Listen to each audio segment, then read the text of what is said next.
Paris, Soviet stars Gordeva and Brykov took gold in the pairs. Teammates Klimova and Ponomarenko taking gold in dance. But new faces would emerge in singles. Japan's Midori Ito for the women. And the cowboy from Caroline, Alberta, Kurt Browning, becoming only the 4th Canadian male in history to win a world championship. Tonight, from Halifax, CBC Sports begins coverage of the 1990 World Figure Skating Championships. It's an event in which Canadians have a long and proud history.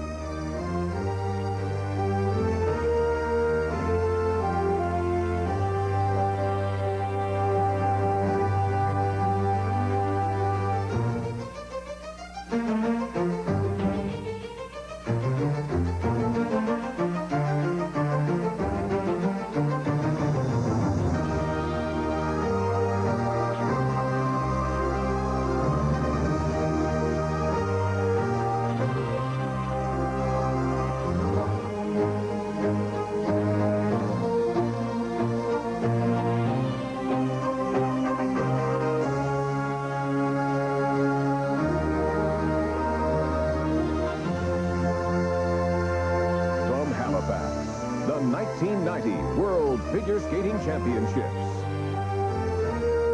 Brought to you by Petro-Canada dealers and agents across Canada.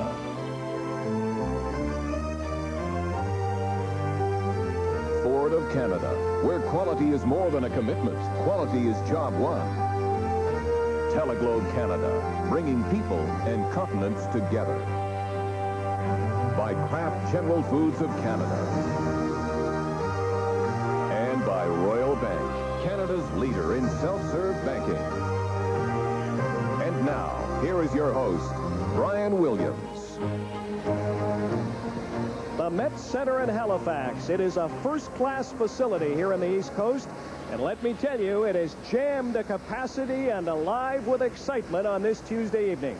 Good evening, everyone. Welcome to Halifax and the 1990 World Figure Skating Championships. Our focus this evening will be the pairs. Now, when you mention pairs, the word that usually comes to mind is predictability. Well, 1 year ago in Paris, it was anything but. As a Canadian team, Cindy Landry from Quebec and Lyndon Johnston from Manitoba surprised the figure skating world, winning a silver medal. The team of Johnston and Landry are among the favorites here this evening. As I say, there's great excitement and enthusiasm in Halifax. Let's go down to ice level, and here's Ted Reynolds. Brian, I can guarantee you that the hottest event ticket any place in Canada this week is a ticket to the World Figure Skating Championships here in Halifax. The place is a complete sellout. As witnessed earlier today, we had a capacity crowd here for the compulsory dancing, and I have never seen that before.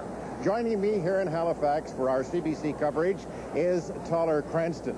7 times he represented his country at World Championships, and this was 1976, and this was Innsbruck, Austria, and the Olympic Winter Games, and Toller skated to a bronze medal for Canada. And Toller, it's extra special, isn't it, to have the Worlds here in our own country? Well, Ted, the last time that I competed in the World Championships in Canada was in 1972 in Calgary.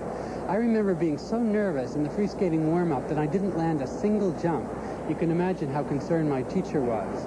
But with the help of an electrifying Canadian audience, I managed to win the free skating and come 5th overall. Let's not talk about the school figures there.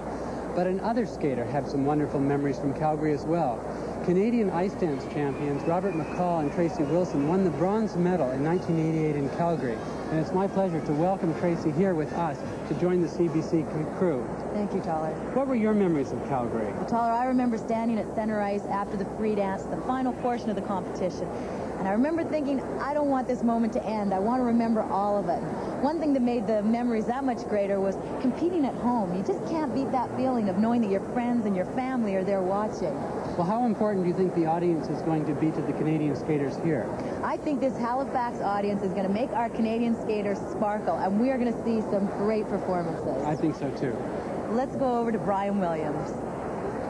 All right, thank you, Tracy. I've now moved here to the marking area. This area is referred to affectionately, and I guess in many cases unaffectionately, by the skaters as the kiss and cry area. This is where we'll get the marks tonight. As promised, our focus tonight is the original program for pairs, so let's get to it right now. Once again, here are Ted Reynolds and Tyler Cranston. Canada. The next competitor is